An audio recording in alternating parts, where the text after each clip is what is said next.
আপনারা দেখছেন Kolkata Times news, সময়ের সঙ্গে।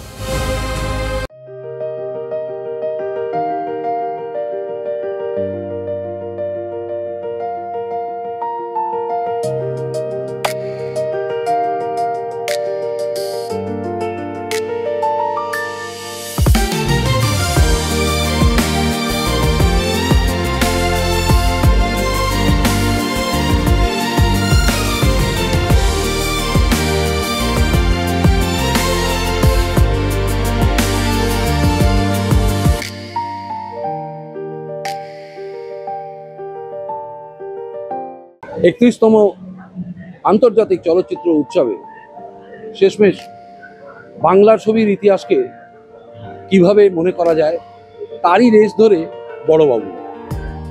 চলুন আসুন বড়বাবুর সাথে একটু কথা বলা যাক। তুমি কেমন আছো?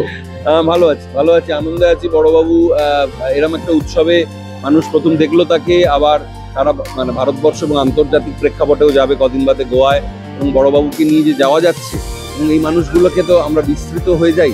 এদের যা কর্মকাণ্ড, এরা স্টল ওয়ার্ড, সব কিংবদন্তি, ভালো লাগছে সেই কারণে।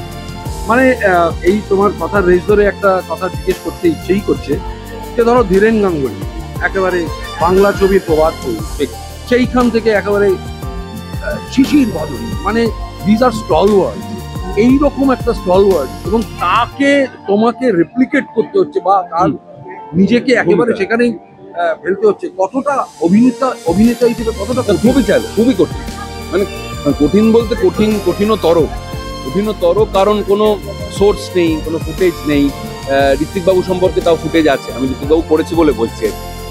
তো সেই কারণে আমি তথ্য এবং বইয়ের মাধ্যমে, মানে মানুষটার যাপন দেখে ছোটবেলা পড়ে একটা আইডিয়া হয়, সেই আইডিয়া থেকেই একটা অবয়ব তৈরি করেছিলাম যে উনি এইভাবে কথা বলতে পারেন, এইভাবে হাত মারতে পারেন বা সামথিং। সেটা আমার যেটা অ্যাক্টারের কল্পনা বলে, imagination is the one of the মানে অত্যন্ত ডেডলি, মানে একদম important weapon of an actor.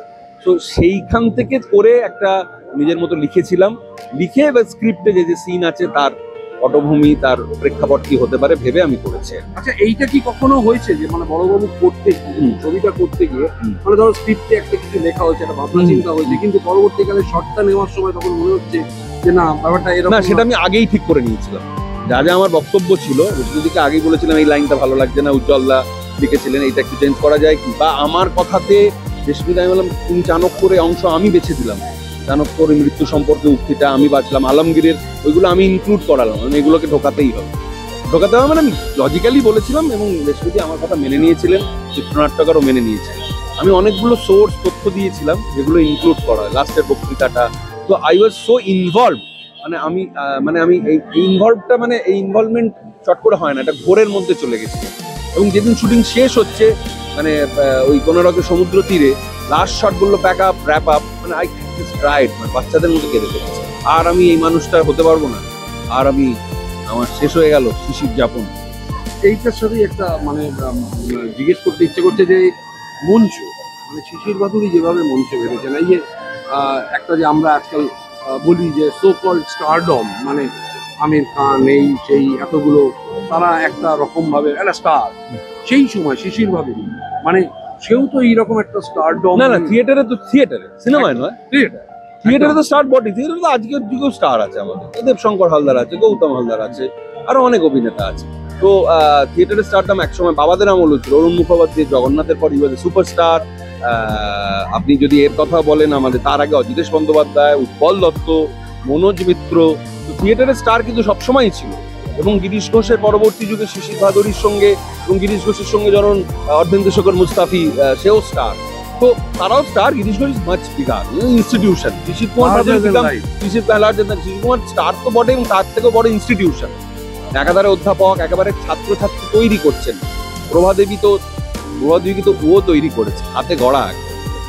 বিনোদিনীকে বলে গিরিশ ঘোষ তৈরি করে, কথার কথা বলছে, কথার কথা না, সেটাও তো সত্যি। তো এই যে তৈরি করছে, এই যে অভিনেতা অভিনেত্রী তৈরি করছেন একটা দল, এবং সেটা পয়সার জন্য করছেন না, মনের তাগিদ থেকে করছেন, সৃষ্টির উল্লাসে করছেন, এইটা তো মানে আমরাও যখন এখন থিয়েটার করি তাই করি।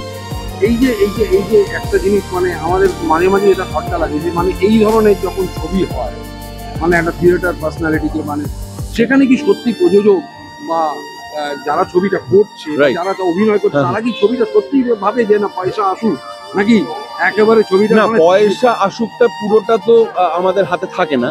এবার স্ক্রিপ্ট যেরকম ভাবে যাচ্ছে, আমাদের এফর্ট থাকে সর্বস্ব দিয়ে করা, আমাদের পক্ষে যত শ্রেষ্ঠ। এবার এটা একবার হয়েছে, আবার যদি বড়বাবু শুটিং হয় আর একভাবে হয়তো হবে, কারণ কিন্তু আমরা চেষ্টা করেছি সর্বশ্রেষ্ঠ দিয়ে। ব্যবসায়িক যে জায়গাটা, সেটা কিন্তু তার একটা আলাদা ফর্মুলা থাকে। এ কারণে বলে এটা ব্যবসায়িক ছবি। ব্যবসায়িক ছবি এ কারণে বলে, যদিও এখনো মিলেমিশে একাকার হয়ে গেছে, অনেক ব্যবসায়িক ছবি এখন দারুণ হয়, মানে যেগুলো সুপার ডুপার হিট ছবি, ব্লকবাস্টার, কিন্তু খুব কন্টেন্ট ওয়াইজ ভালো। এবার এই কন্টেন্টের ওপর ডিপেন্ড করছে কোন কন্টেন্ট যে আপনি কতটা ব্যবসায়িক সফলতা দেবে। তবে বড়বাবু যেরকম ছবি, বেসিক্যালি তো চিন্তা ভাবনার ছবি, খুব মন দিয়ে কনসেন্ট্রেট করে দেখার ছবি। আজকে যুগ যা পড়েছে, মানে সবাই এত অস্থির হয়ে গেছে, 2 মিনিট মোবাইল ছাড়া থাকতে পারে না।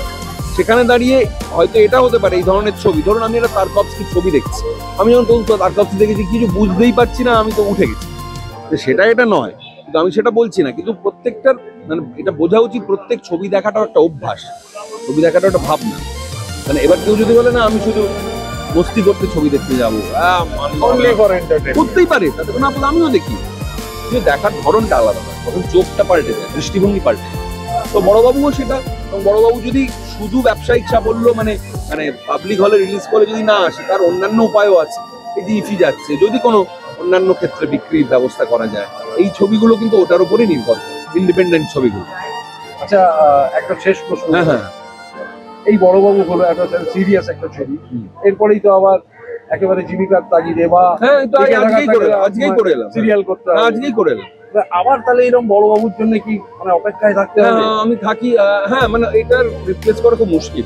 বড়বাবুকে মানে কোন চরিত্র দিয়ে আমি জীবনে পাবো কিনা জানি না, বড়বাবুর মাপের কোনো চরিত্র ভবিষ্যতে আমার জন্য ওয়েট করে আছে কিনা আমি জানি না, বাট আমি লড়ে যাবো। আমি ঋত্বিক ঘটক মঞ্চে করেছি, আমি শিশির ভাদুরী করেছি, মানে একজন ফিল্ম মেকারকে আমি মঞ্চে এনেছি, একজন থিয়েটারের মানুষ সে ফিল্মে এসছে। এটা আমার কাছে তো একটা বড় পাওনা হয়ে রইলো। পরেরটা আমি কোনো হিসেব করি না, আমি অত লোভী নই, কিন্তু ভালো চরিত্র পেলে চ্যালেঞ্জ লাগে, তো তখন মনে হয় আমার নিজের যে দক্ষতা, যেটা আমি শিখেছি যে অধ্যাবসায়, সেটাকে আমি পুরো পরিপূর্ণভাবে ঢেলে দিতে পারবো। সব চরিত্র তো হয় না সেটা।